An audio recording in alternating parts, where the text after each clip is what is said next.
तो चलिए, बिहार में सम्राट चौधरी नए सीएम बने हैं और नए सीएम बनने के साथ ही ऑपरेशन लोटस की शुरुआत होने जा रही है।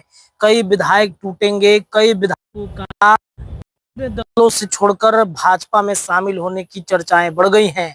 कांग्रेस के नेता लगातार सम्राट चौधरी से मिल रहे हैं। पहले कांग्रेस के विधायक अभिषेक रंजन ने सीएम से मुलाकात की और अब समीर कुमार से पहुंच रहे हैं। क्या कांग्रेस में टूट के संकेत है? इन मुलाकातों के बाद सबसे बड़ा सवाल यही उठ रहा है कि क्या भारतीय राष्ट्रीय कांग्रेस में अंदर खाने सब कुछ गड़बड़ है। विपक्ष ने सत्ता पक्ष के नेताओं से लगातार मिलने का जो सिलसिला है, औपचारिक मुलाकात अब इस तरफ इशारा कर रहे हैं कि अब कहीं ना कहीं बिहार की राजनीति में बड़ा उलटफेर होने के संकेत हो रहे हैं।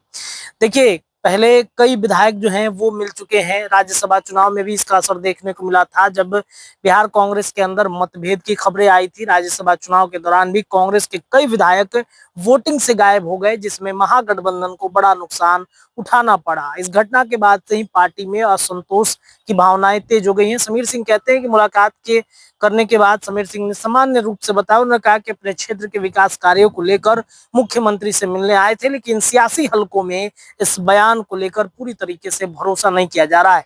हाल ही में दिल्ली में भी राजनीतिक उलटफेर देखने को मिला, जहां कुछ नेताओं ने पार्टी बदला। उसके बाद बिहार में कांग्रेस नेताओं की मुलाकात और भी ज्यादा चर्चा में आ गई है।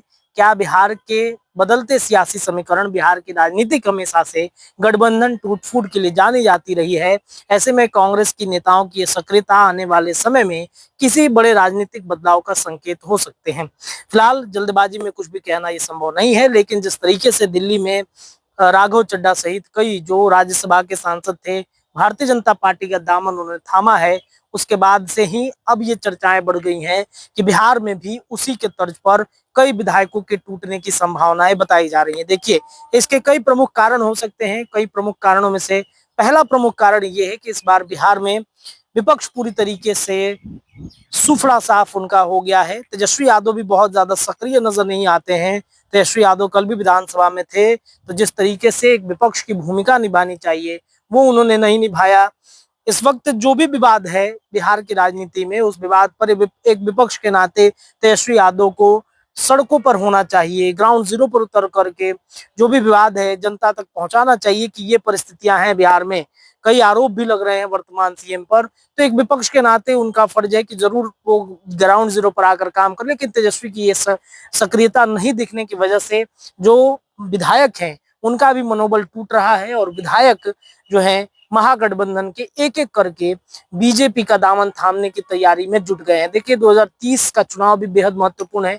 इस बार कई नए विधायक भी बने हैं कांग्रेस से, तो उनका राजनीतिक भविष्य 30 में क्या होगा उसे भी वो तलाशने की कोशिश कर रहे हैं कि आने वाले 30 के चुनाव में हमें एक बार फिर से विधायक बनने का मौका मिले। पार्टी अगर टिकट नहीं देती है या फिर कई जो एंटी इनकम्बेंसी हावी हो जाती है, जिस वजह से कहीं ना कहीं हार का सामना करना पड़ता है। लेकिन जिस प्रकार से भारतीय जनता पार्टी या फिर एनडीए गठबंधन का जो कॉम्बेंसी बनता है, वो कहीं ना कहीं उन पर हावी रहेगा और जीत उनकी सुनिश्चित होगी। तो एक एक करके ये तमाम जो बिहार के विपक्ष हैं, उनके विधायक हैं, वो एक एक करके टूट रहे हैं। क्या तेजस्वी यादव संभाल पाएंगे? क्या कांग्रेस संभाल पाएगी अपने विधायकों को? या फिर क्या माले के विधायक संभल पाएंगे? ये आने वाले वक्त में देखना होगा। फिलहाल रत्नेश की रिपोर्ट में इतना ही। इस रिपोर्ट पर आपकी क्या प्रतिक्रिया है? अपनी प्रतिक्रिया कमेंट में जरूर छोड़िएगा। बहुत बहुत धन्यवाद, शुक्रिया।